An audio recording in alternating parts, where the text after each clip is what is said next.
For 31 years, I wore a cap as a human geneticist who was actively involved at the coalface of genomic research. And I am pleased also to be talking at this stage in the program because we've had 3 really insightful presentations. And because I'm a person who can stand talking on my feet, I will try to link my presentation with what you've heard already. My title is The Nexus Between Science and Society. And now that I wear the cap of the executive officer of the Academy of Science, it is about using evidence-based science in the service of society. We've had marvelous talks about innovation and technology. And we've heard about challenges, many, many challenges, but we've also heard about the exciting and emerging sciences of young, early career scientists and the sorts of activity that we have on the African continent. And I'm quite intrigued by the title, Innovative and Emerging Technologies, a Paradigm Shift in Doing Contemporary Science in Africa. It's asked as a question, meaning that we don't have all the answers yet, but how can we as a collective bring together innovation, science, technological advancements, and look at what we are experiencing today, contemporary, in society today, and how can we advance as a collective going forward. So that's very, very important. We've had a marvelous introduction to innovation and technology by the key presentation this morning. We've seen from the last 2 presentations also how the use of science is of interest going forward. And of course, we are here today because we are all members of this continent. And so as we come together, irrespective of the discipline of science that we represent, we bring our individual expertise to the drawing board to champion a way forward for taking and transforming challenges into win-win scenarios for the African continent.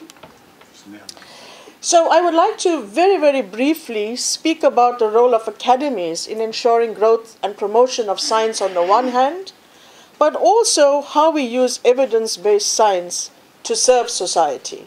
That's an important contribution from academies. And I have looked at some of the booklets outside, even though I'm not proficient in French, but I can see the kind of work that this academy in Senegal is doing to bridge that gap of representing the expertise of your membership in dealing with issues of relevance.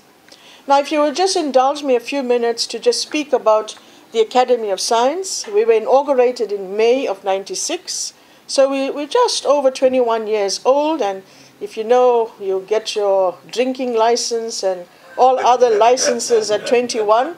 So we're well on track in terms of having attained what we call majority in our chronological growth in terms of age.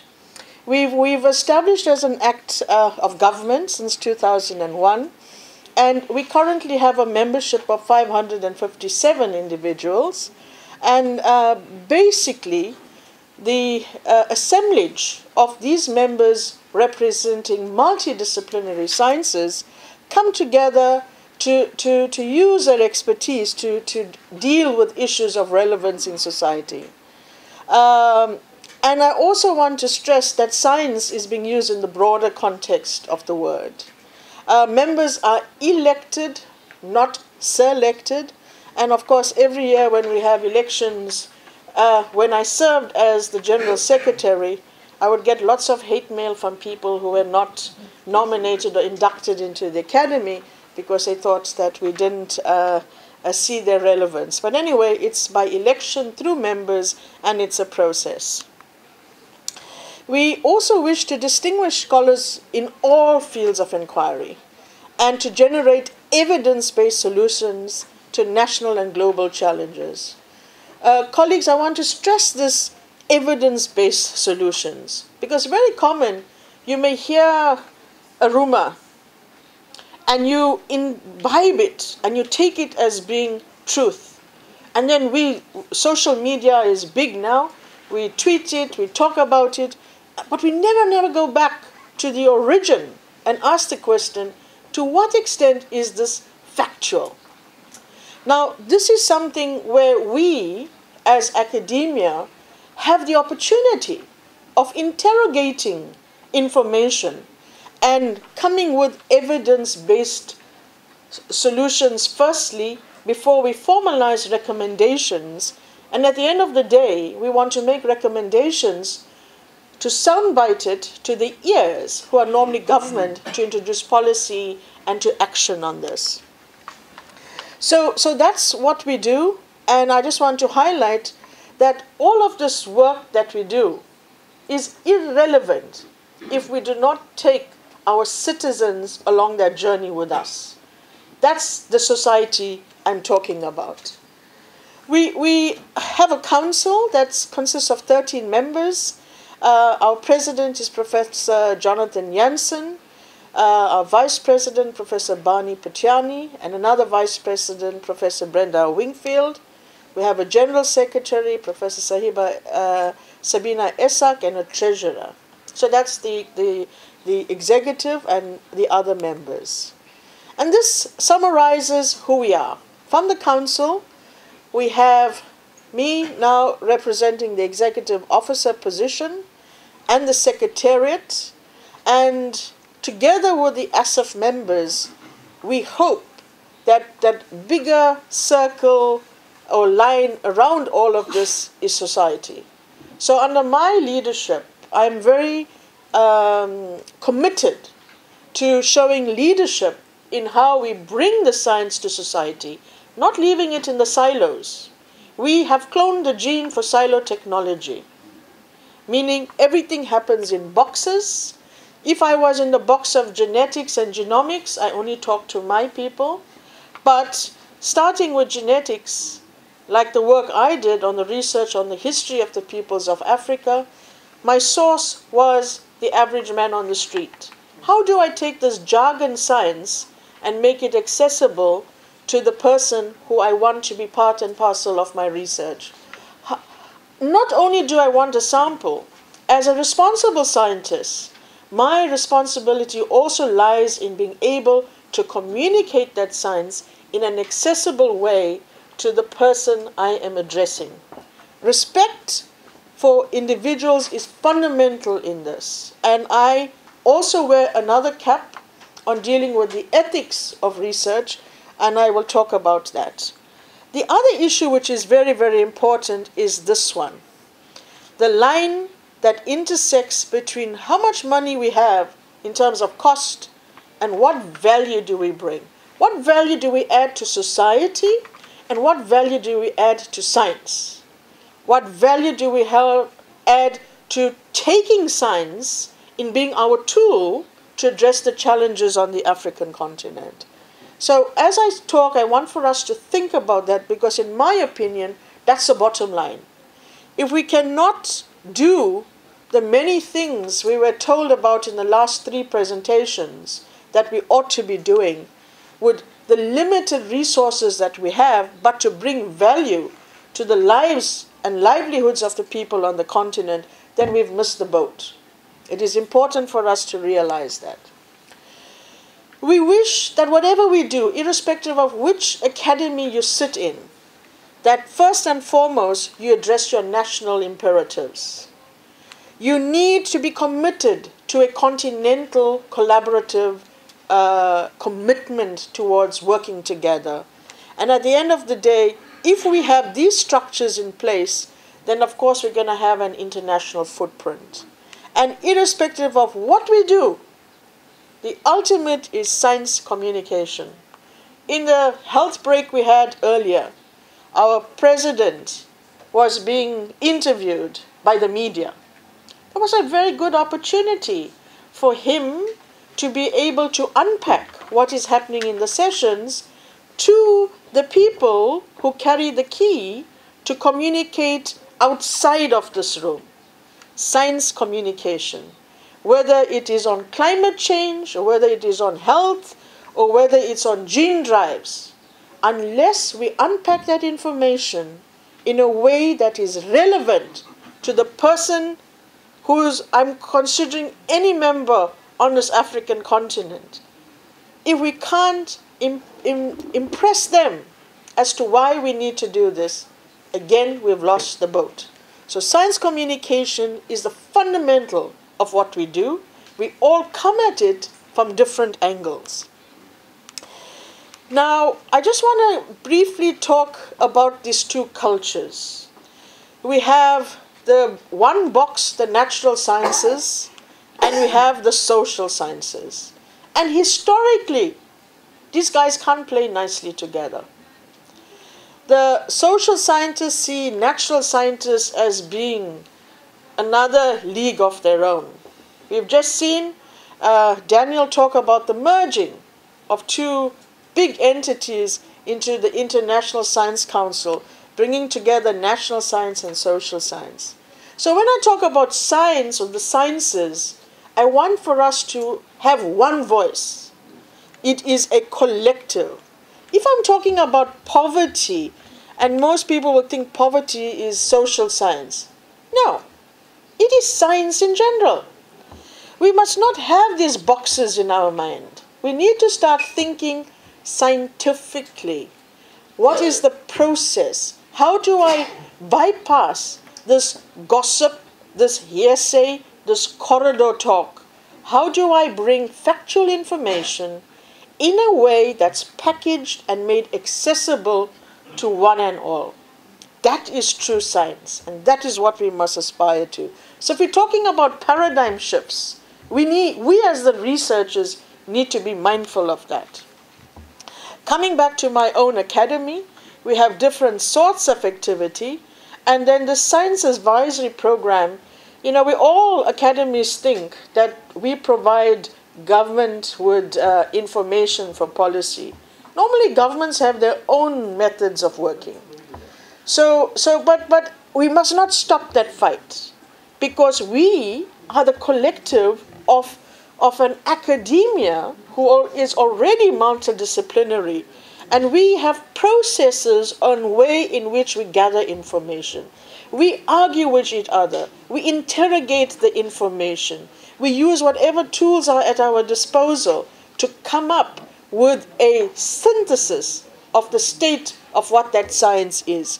So irrespective of whether governments listen to us or not, we should not cease in our venture to provide information that is easily accessible to the powers that be that implement policy. So in that respect, we have a very, very vital role to play. Liaison in our academy is dealing with integration of engagement at various levels. We also have a scholarly publishing program. And so far, some of our activities involve making accessible journals, etc., through open science. Now, if you were to have to pull out a paper and pay for it, you'll probably roughly pay about $40 a paper. And now, by making these thousands of articles freely accessible through the open science platforms, in South Africa, given the downloads, we have saved our government over 5 billion rand. For limited money, remember I said cost and value, we have saved. So some of our scholarly publishing programs involve that. The Academy has also been involved in trying to put together the pilot and the landscape study for Africa Open Science Platform. So that was launched at Science Forum South Africa last year, but I'm sure you're going to hear more about this, because this is now going to be a pan-African initiative to make Africa Open Science a lot more accessible. We've talked about science communication. Now, coming back to some of the issues of relevance here. So we have some of our activities that are consensus studies. How do we translate information? We have various types of consensus studies. The one we did in diversity in human sexuality, published about 2.5 years ago, got worldwide recognition, all the way to journals of science and nature and other platforms. This one we published last year on human genetics and genomics in South Africa. Ladies and gentlemen, we are governed by world recommendations with respect to ethical, legal, and social implications, or the acronym ELSI. Yet, when it comes to what happens on the African continent, we are less well regulated. Many people come and do their drug trials in Africa, which is not allowed in the first world, because in their countries, the regulations will not allow them to do this. Why do they do this to Africa? So the topic on gene drives, Madam has left. The topic of gene drives for malaria. There are many, many side effects to gene drives, because gene drives involve the use of a concept called gene editing.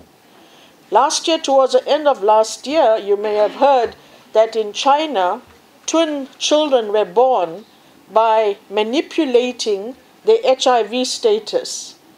The regulations do not allow for gene editing in humans. In fact, beyond 21 days, you cannot alter anything in the embryo for even research purposes.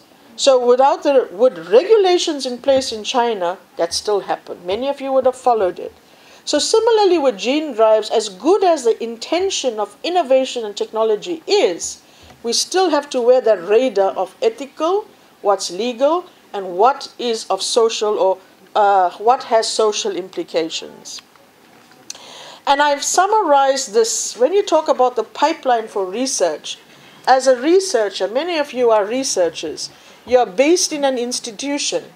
If you work on human subjects, you must get your research approved by your ethical review board. You know that. So ELSI, ethical, legal, and social implications come here. Informed consent. What is informed consent? Informed is usually missing in informed consent. How do you communicate that science to your subject that you want to participate? Consent, getting his signature or a thumbprint is not good enough. Did you inform?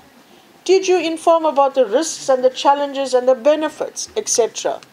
That is one level of understanding. When in the laboratory, for the big science of genomics today, you can collect a sample, you can ship it off to a genome center, and they can do the whole genome sequence. Today you can sequence your whole genome for very cheap, but all your information is there. Who holds the key to your information? It's very important you understand. Analysis of data. You either are groomed at working with generation of data or analysis of data. The bioinformaticists are sitting in the analysis box. What is the level of engagement? Again, last year in the BGI, the Beijing Genome Institute, there were articles in Nature about how even though people were sending their samples there, BGI was passing the information to third parties, secondary use of data, bypassing ethical review boards, etc.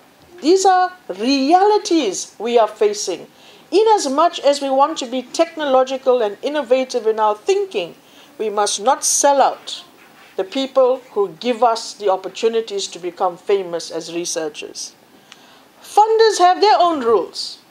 Some funders say, I want you to send a small amount of your DNA to a biobank somewhere. That biobank will have their own little review board to decide who can use that sample. The original person did not want secondary use of data.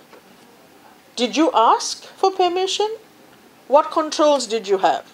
So funders dangle carrots in front of us, and us vulnerable researchers want to do our science, and so sometimes we even sell out our study participants, not because we really want to, but because sometimes you just lose control. You've got to realize all of this from the very beginning. Publishers. Publishers say, well, if you want to publish in my journal, you must release all your data, open access. Again, the study participant may not have wanted that. No matter how well you decode, anonymize the information, it is still vulnerable. So we have many, many issues, and now I'm speaking from the genomics environment. Similarly, if those of you, I just opened my Facebook yesterday while I'm at the hotel in the evening. Immediately, welcome to Senegal. Facebook knows where I am. They're tracking me. Social media is tracking me. Then there's an article. You can delete your Facebook account, but because you have WhatsApp and you're using Instagram, and you may have used your Facebook account to log on to something, whether you deleted your account or not, you are still in the database. So here we talk about protecting identity and all of these things. But in the global sphere, the moment you sign up, hello, bye-bye, bon voyage, gone is your identity. So colleagues, just in closing, I want to say that we are very sensitive to many, many issues. We talk about gender representativity, gender issues. Particularly in the science, technology, and engineering and math disciplines, we do not have too many women. We need to promote and encourage women to be in science. But at the same time, I don't want to say, today I'm getting up in the morning and I'm going to put my gender lens on. No. Every single thing we do, we must be conscious of gender issues. Similarly, we must be conscious of development of young scientists, early career scientists. We've heard Madame say in the morning about the entrepreneurship of early scientists. We need to walk that walk and talk that talk in everything that we do. So collectively, if we use our expertise, our knowledge, our skills, experience, networks, connections, and, all together we become ambassadors for science, for our country, for our region, for the world, by engaging with society. That should be our ultimate objective of why it is we want to be in the sciences. And when we try to aspire towards that, because no matter what it is we want to do, comes with cost. And in Africa, in comparison with our overseas colleagues, we're working with what I call petty cash amounts of money. How do we take that little money but bring value to the sciences? And with that, colleagues, I thank you for your attention.